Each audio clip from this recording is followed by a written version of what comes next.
for the last 25 years working for the United Nations, looking down to my clients, looking down to the so-called beneficiaries. And that's why I like, when I can, in any presentation, to stay with the people. Because that's one of the first, most important messages in how we need to reshape aid. Get down on the same level, talk to people rather than dictating what they need and how we think they should be living. Ladies and gentlemen, for me this is actually quite still an event to be able to speak all over the world these days about a theme which was hidden somewhere in the jungles, in the rainforests, in the deserts of the world, where nobody was interested. Nobody. Everybody thought, well, if I sponsor one orphan, if I put €5 or dollars into a box, then I have done what I'm supposed to do. But when we came, we, the people who are on the front lines of what doesn't work in the world, the failed diplomacy, the failed attempts to build peace, corruption, mismanagement, bad governance, when we came over here or wherever the more wealthy people in parts of the world are, nobody was listening. After 5 minutes, where are you again? What's going on there? I'm not really interested. So I wholeheartedly think that what we have seen over the last 1.5, 2 years is actually a revolution. It's fantastic. We have to think that in a completely new way. We have to thank the million people or so, because still nobody knows, the million people or so who risked their lives, who spent incredible money to come and give us one message. And the message is, there's a world out there, and the world doesn't function. It's not good enough anymore that you come to us eventually as a tourist and have a look, that you come to us and do business. Now we're coming to you. And we're giving you a message in saying it cannot continue. It cannot continue. So what has happened as a result of this 1 million people moving to us? Well, we have discovered that our society is actually quite dysfunctional. That we have forgotten over the last 2 years that there is a need for inclusion. That we haven't managed, in fact, to properly deal with the challenges of social differences and economic differences within our own societies. It has crystallized incredible feelings, emotions, the famous fears amongst lots of people, resulting in radical, very radical positions, opinions.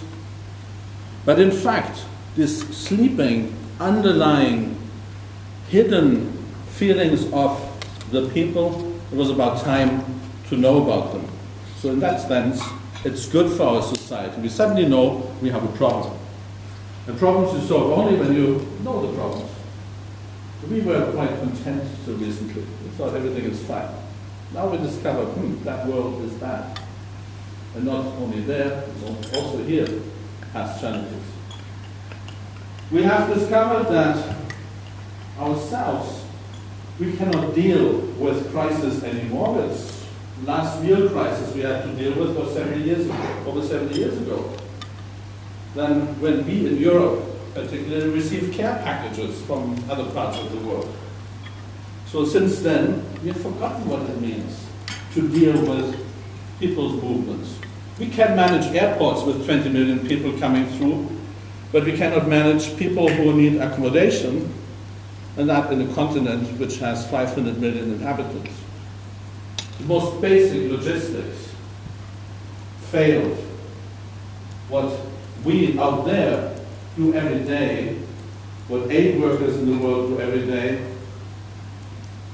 seem to be unknown to European governments.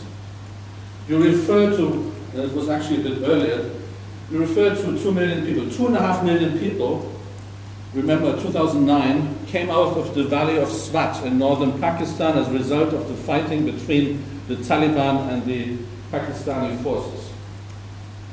I was out there in Peshawar, and suddenly that human tsunami came on us.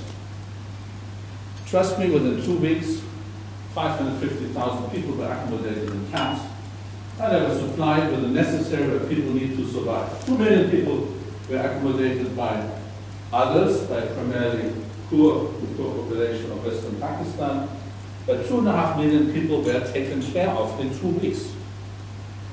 And Europe collapses because of 1 million people.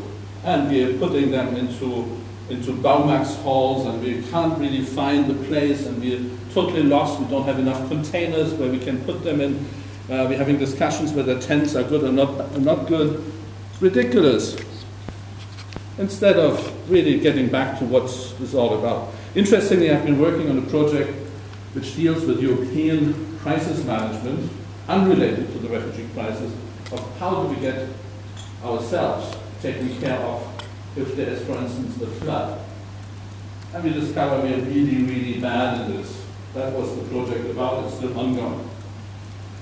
So, we discover we have problems, or we have issues to solve in our own society. We discover that we can't even deal with the most basic logistics anymore. And something else we have to be, this 1 million people, thankful for, is the way of how we deal with the sharing of resources in the world. So many years after we officially ended colonialism, we still take a lot of resources out there from other parts.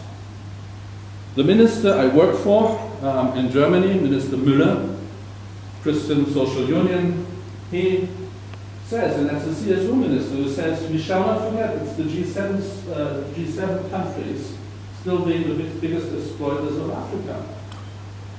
So somewhere out there, there is that SimCity game ongoing where we're having little boats coming to us, bringing resources, and we make beautiful things out of them, which we bring back in the form of gadgets and technology. And the discussion on the coltan, for instance, our phones. Well, for me, that has been reality. I've seen the coltan mines in eastern Congo. So that is reality. There are slaves working out there to make our phones happen. It's a reality. I've seen them. Militias, armies, corrupt officers, all dealing with that. It's still there. I've been told, well, that's this old argument. But sorry, I've seen it. And then in exchange, we are dealing with aid, the famous aid. Now, you are out of the business world, most of you. Do you know how much aid there is? I don't think anybody really knows. Now, let's maybe start with the population which needs aid, or which needs at least survival aid. Currently, I hope everybody has heard that figure already, 60 million people are counted as refugees or displaced populations. That's a tiny little population compared to the world's population, but that's still a number. Then we have another 60 million who are affected by shocks in terms of climate change or other things at any given moment. So about 140 million people today need emergency support. That's the official number. And then, of course, a billion people or so are still going hungry every day. And many more are, let's say, not properly nourished. And you know that the world is producing or giving or donating a ridiculous $20 billion a year for humanitarian emergency aid. Anybody who is in real business knows that that is a joke. The Hudson Yards refurbishment in New York is $20 billion. One bigger, admittedly, real estate project is a $20 billion project. So that is what we're putting out of our pockets as individuals, putting our €5 into a box, or it is, at the same time, what our governments are contributing to the appeals, the emergency appeals coming by United Nations and the humanitarian community. But it's important to know, and this is also a question I think nobody has really understood, United Nations agencies like UNICEF, UNHCR, World Food Programme and so on, they don't have any own money. That myth of the UN's money, there is no UN money. The UN money, which are the contributions by the member states, goes into peacekeeping forces and the functioning of the Secretariat in New York. So it's all based on donations. So what's happening out there is that situations have to compete for donation. Who on earth is interested in Central African Republic's humanitarian needs? So the result is the needs are covered to 20%. 20% of the humanitarian needs in Central African Republic are covered. Not 100%, not 90%, no, 20%.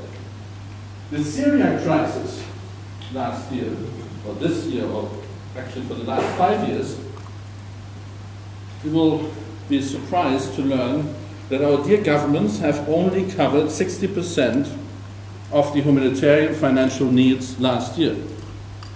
So out of the $6 billion, which is again not much, to feed people, to supply them with the basics, keep them alive, only 60% were financed. In the middle of us screaming, we have a problem. We're receiving so many people. Very little went back into the system at the point. Of course, I would be hiding the truth. There is, of course, the so-called development aid coming to this. It's 150 billion, 200 billion, nobody really knows, dollars a year. That is sort of for long-term projects, bigger projects. But at the same time, we all know that as it is being shaped for the moment, it doesn't really achieve what it's supposed to do. Maybe in brackets here again, what does a human being need to survive? That's what has, let's say, directed my life for 25 years out there. And when I look at this room here, we have about 30, 35 people. I still think logistics. I'm looking at you, I'm dividing you by 5. That will be the number of tents you're allowed to get when you become a refugee. You have to share 5 of you one tent. Enjoy your breakfast. 2,100 kilocalories is what you're supposed to eat per day. And I will decide for you what you eat. No buffet. I decide. 18 liters of drinking water is what you're supposed to use, not more. And you're supposed to share, well, the men and women in this room, you're going to get 2 toilets, one for the men and one for the women. That is humanitarian standards. That's what we're not even achieving in most of the world as we speak. So somewhere, there's something very wrong. I think everybody must agree. But I think that we're meeting, regardless of politics, we're all meeting there and saying something has to change because it's about more than just war and conflict. It's also about climate change. Climate change is one of the biggest challenges coming ahead. And again, if somebody says, well, we have yet to see what this really means. We have had these doom stories lots of times. Well, I was the Deputy Special Envoy for Assistance in Pakistan in 2010, when the first big, unusual monsoon rain basically flushed out 20 million people in one go. In 1 week, 20 million people were affected and displaced by monsoon rains. And who was affected? Of course, primarily 10 million very poor people who were living in unsafe conditions on the riverbanks, had no proper housing, had absolutely no savings, were quite often being used and abused by the landowners and so on, and 10 million people were suddenly in need of direct humanitarian aid. That was quite challenging. Well, we somehow did it, and a lot of lives were saved, but again, it brings a little bit of sort of the perspective into that. And since then, and nobody speaks about this, every year in Southeastern Asia, lots of people get flushed out by unusual monsoon rains. Bangladesh, India, and Pakistan primarily. So now, again, that is what the million people brought to us to rethink. And let's become a bit more positive now. Because we could say, my God, this is going to be bad, and we really have to build sort of prison islands and more fences and more walls. And, well, I'm one of the people who says, well, migration research has shown us very clearly that there are ways of managing mobility and actually global migration if we regulate it, if we legalize it, instead of close it. We can debate that. Lots of discussions on this. We will be debating it as, again, one result of what happened over the last couple of years. We will be debating this in New York for the first summit on displacement and refugees held by the UN on the 19th of September. So I'm actually part of the various discussions of preparing for this. Just here to mention that one of the terms we're talking about is as well desperate migration.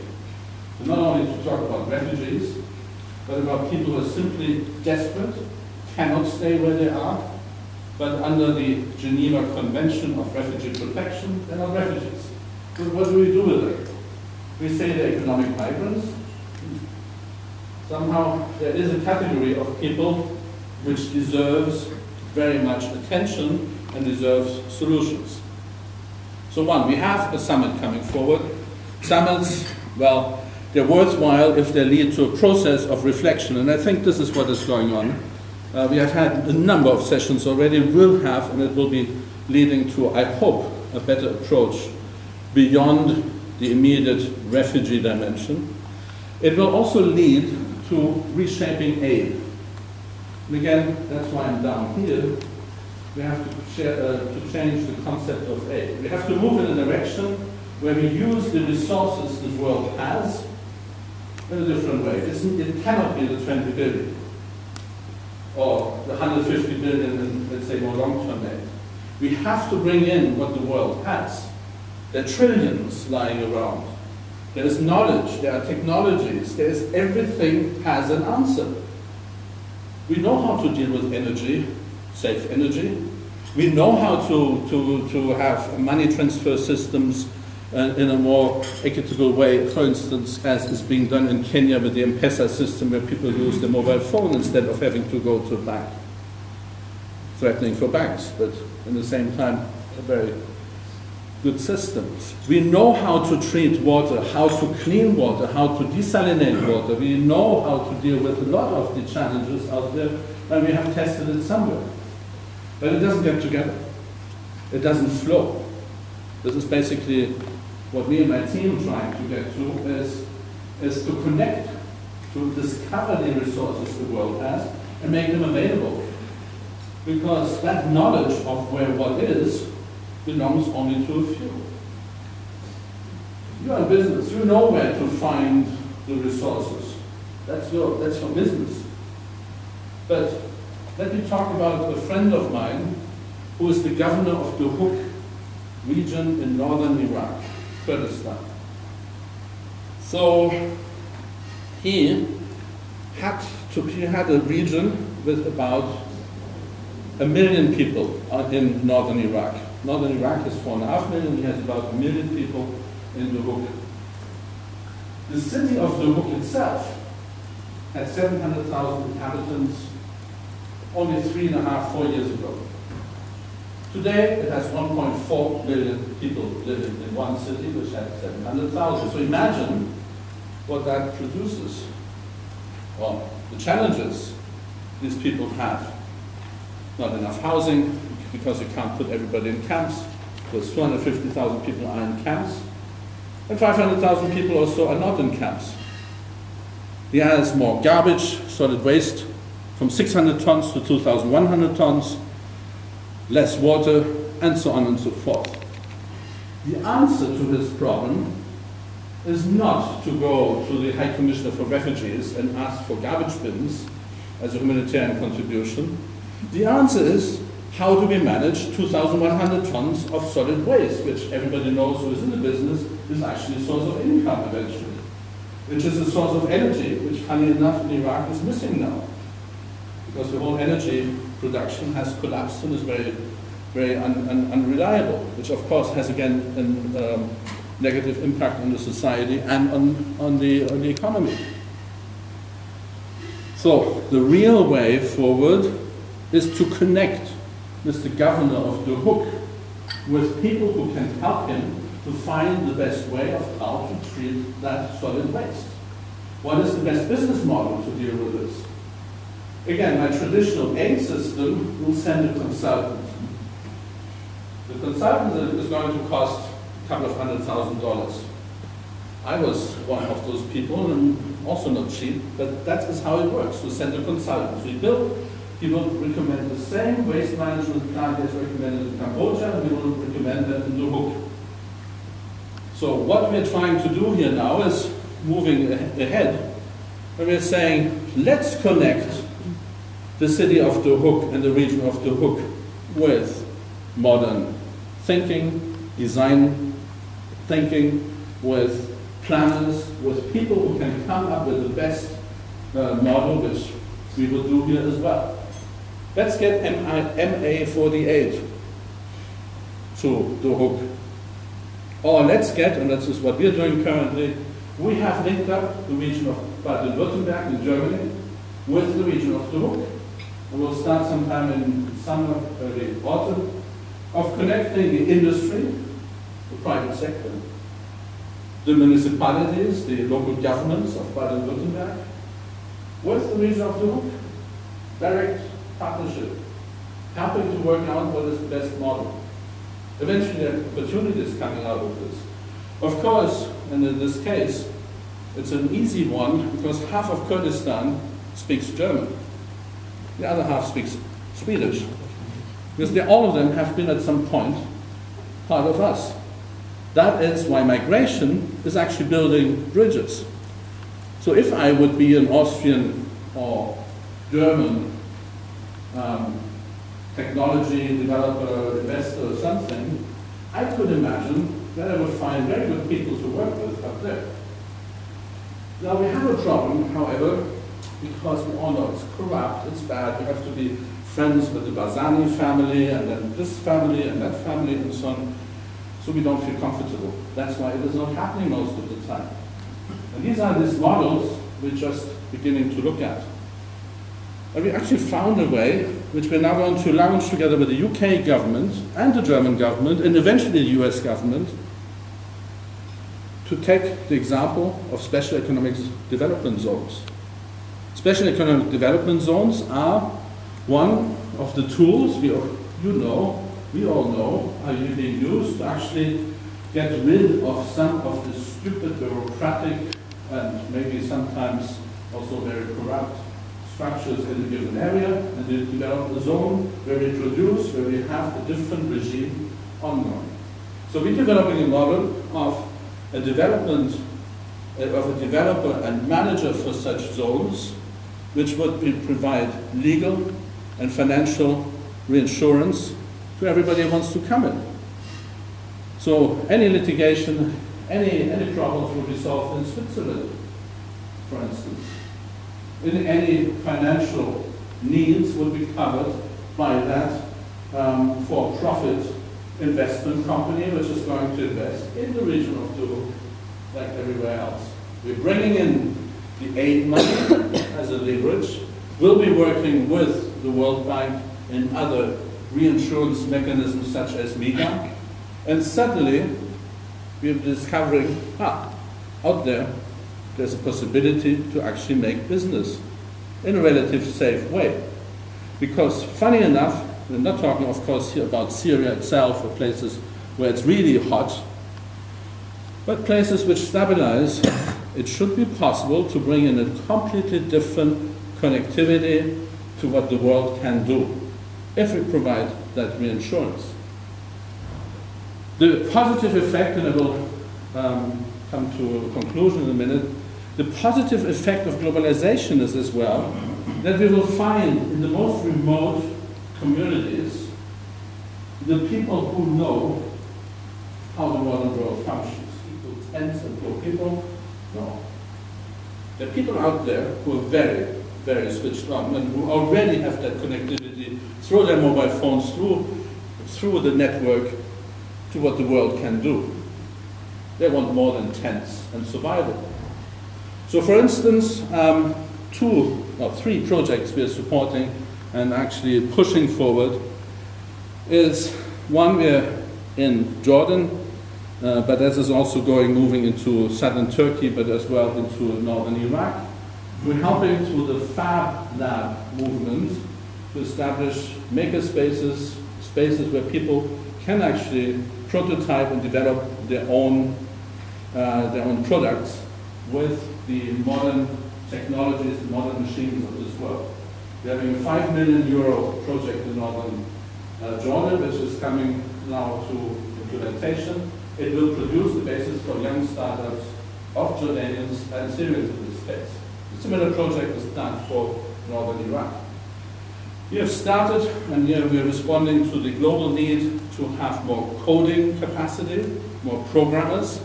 We have started a first coding class in Jordan, small, but with the aim to scale it up to train 100,000 coders in Jordan. Jordan has, we think, the potential to have about 200,000 actually people to bring into the economy. We will be combining that with special economic development zone development. We'll be combining that, of course, with tech providers coming into a country, in this case Jordan, which has announced that it wants to become the new Estonia of the Middle East, as regards tech and connectivity. And now we have also implemented such a program again in Kurdistan. The training of the first 100 coders in northern Iraq has started. All of them have a job the moment they start their training, already basically secured. Because the industry needs people. In the Middle East, and there's also a message to you, the Middle East is quite interesting because it's apparently much cheaper than in this case Asia. So I've focused, of course, here on solutions when it comes to a specific region, which has been of interest to us, but we certainly can imagine such models throughout the world.